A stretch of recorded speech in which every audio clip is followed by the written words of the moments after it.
My phone buzzed on the nightstand just before dawn. A screen lit up the dark room, showing messages from my wife. Messages I was never supposed to see. The tone was casual, intimate, confident, a way she hadn't spoken to me in years. I lay there, breathing slowly, pretending to be asleep as a heavy weight settled in my chest.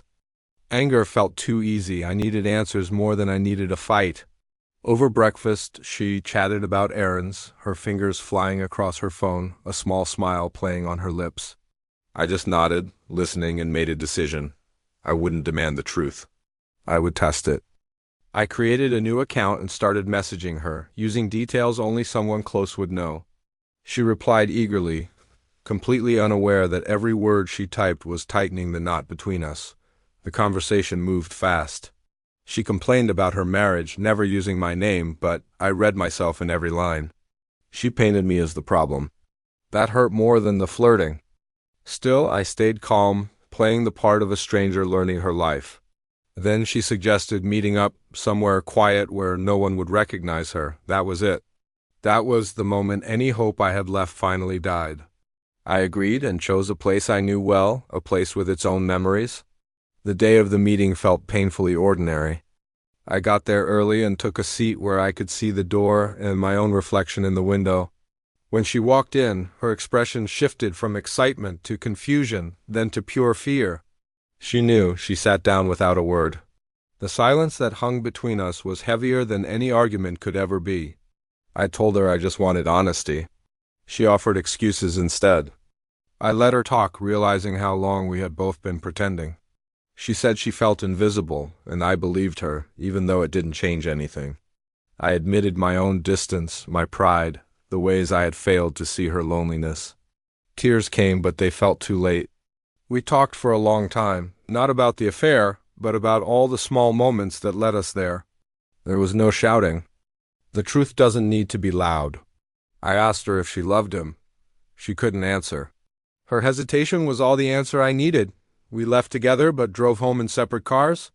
That night, we slept in different rooms for the first time. The house suddenly felt huge and empty. In the days that followed, we were polite, careful, like strangers sharing a space.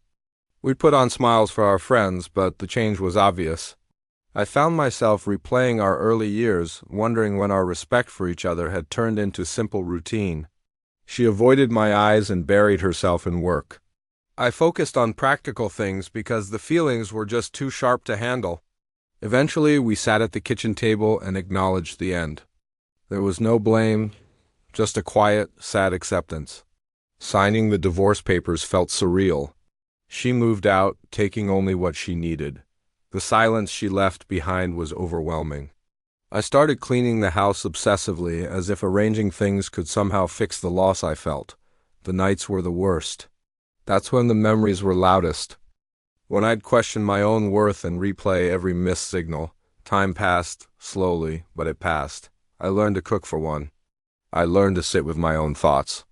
I started therapy and finally spoke about the truths I had avoided for years. Taking accountability for my part in it hurt, but it also started the healing. One evening, a message from her popped up. Another apology. I wished her peace and I truly meant it.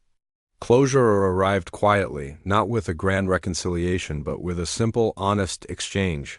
I learned that love can't survive without attention. That trust, once broken, can't be bargained back. I forgave her without ever inviting her back into my life. Forgiving myself took a lot longer. I started running in the mornings. The rhythm of my feet on the pavement helped me breathe again. Slowly, the anger faded into understanding. I rebuilt my life with patience.